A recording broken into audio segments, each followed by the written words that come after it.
comme je viens de le présenter, si l'on souhaite faire une recherche verticale, il faut d'abord, évidemment, comme c'est une fonction commencer par égal, on écrit le nom de la fonction. Ici, c'est une recherche verticale puisque les données dans le tableau sont rangées de manière verticale. Ensuite, on va indiquer quelle est la valeur cherchée. C'est la valeur que l'on connaît, comme le nom pour obtenir le numéro de téléphone. Là, on va se servir de l'identifiant pour retrouver des informations sur les personnes de l'entreprise. Donc ici, on cherche donc quelles sont les informations de la personne qui a l'identifiant ici 103, mais qui se trouve dans la cellule K10.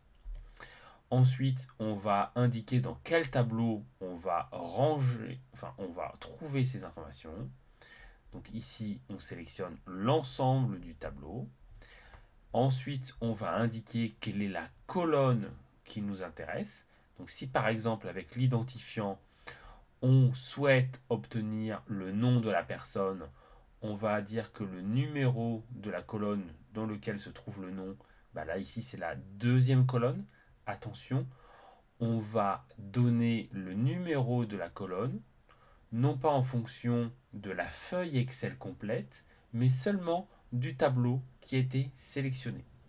Donc dans le tableau rouge ici, le nom se trouve dans la deuxième colonne du tableau. Donc si on souhaite obtenir le nom, on va mettre 2. Si on souhaite obtenir le département, on mettra 3. Si on souhaite obtenir le salaire en fonction de l'identifiant, on mettra 4. Si on souhaite obtenir la note en fonction de l'identifiant, on mettra 5. Et enfin, si on souhaite obtenir la catégorie en fonction de l'identifiant, on mettra 6. Donc là, je propose pour l'exemple qu'on essaye de retrouver le nom. Donc je mets 2. Enfin, on va indiquer si la recherche est approchée ou si elle est exacte. Pour une recherche approchée, on va mettre 1 ou on va mettre vrai. Les deux fonctionnent.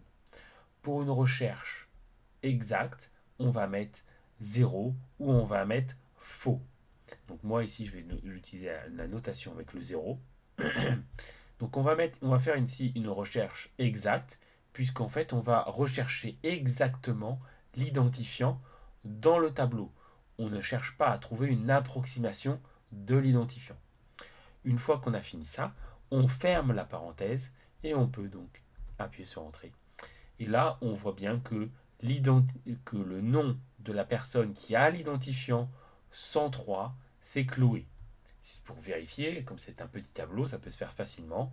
On prend la ligne 103 et on va à la deuxième colonne et on trouve bien donc à l'intersection des deux le nom Chloé.